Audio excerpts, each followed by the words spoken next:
Hello बच्चों, let's read this question. The question says a diatomic gas with rigid molecules does 10 joule of work when expanded at constant pressure. What would be the heat energy absorbed by the gas in this process? And the given options are A 40 joule, B 30 joule, C 35 joule और D 25 joule. तो चलिए सबसे पहले लिख लेते हैं की concept इस क्वेश्चन को सॉल्व करने की चाबी, की concept. And the key concept for this question is isobaric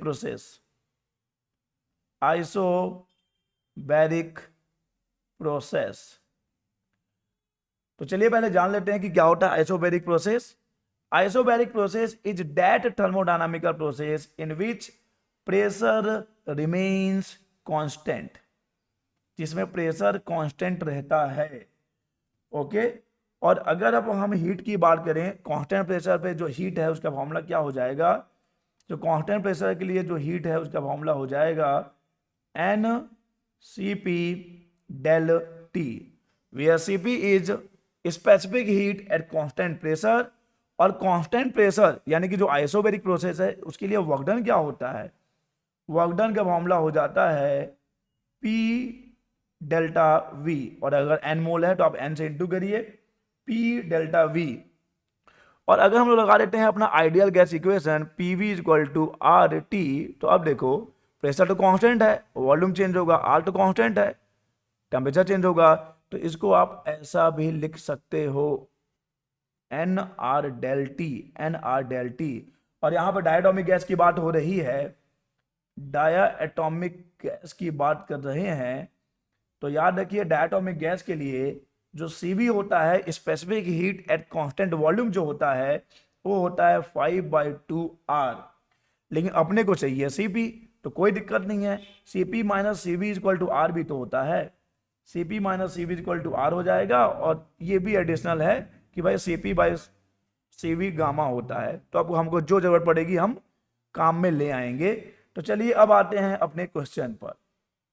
question में गिवन है कि हमको एक डायटोमिक गैस है जो कि 10 जूल वर्क कर रहा है.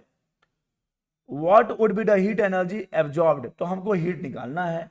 हीट का फॉर्मूला हमने अपने की कंसेप्ट में लिखा है, delta Q equal to NCP delta T. NCP delta T. Okay.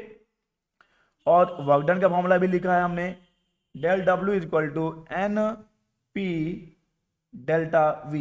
NP delta V.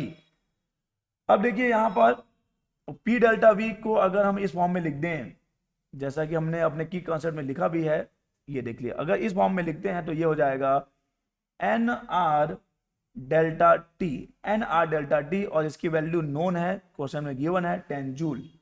10 joule आ जाएगा. तो अब देख लीजिए यहां पर अगर हम लोग बात करते हैं डेल्टा Q की, जो कि हमको पता करना है, तो डेल्टा Q क्या हो जाएगा? नंबर ऑफ मोल को आप कुछ नहीं करिए, रहने दीजिए. CP को हम क्या लिख सकते हैं? देख लीजिए यहां पर, जैसा कि हमने बोला कि डायटोमिक गैस के लिए CP 5/2R है. 5/2R है. तो पहले ये रिलेशन लगा लो, CP minus CV equal to R. तो यहां से CP इक्वल टू आ जाएगा R प्लस CV. CV की वैल्यू है 5/2R, तो CP इक्वल टू आ जाएगा 7/2R. उठा के रख दो यहां पर, तो ये आ जाएगा 7/2R. ओके. Delta T. अब थोड़ा सा ग्रुप बना लेते हैं. 7/2 को अलग कर लीजिए, NR डेल्टा T को एक साथ लिख दीजिए. और ये क्या है? ये तो वर्क डन ही है जिसकी वैल्यू नोन है अपने को. तो ये 7/2 ये डेल्टा W है, एंड डेल्टा W तो नोन है, वर्क डन तो नोन है ना बच्चे.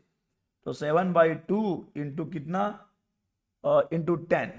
तो 2 1 जा, और ये हो जाएगा, एक मिनट रुकिए थोड़ा सा काटेंगे, लेकिन दूसरे कलर से काटेंगे. 2 एकम और 5 दूनी 10. तो यहाँ से 7 5 35 आ जाएगा आंसर. तो डेल्टा Q कितना मिल रहा है हमको? डेल्टा Q मिल जा रहा है 35 जूल. डेल्टा Q मिल जा रहा है 35 joule. So the correct option for this question will be 35 joule. C. C35 joule. So the correct option for this question is C35 joule. C35 joule.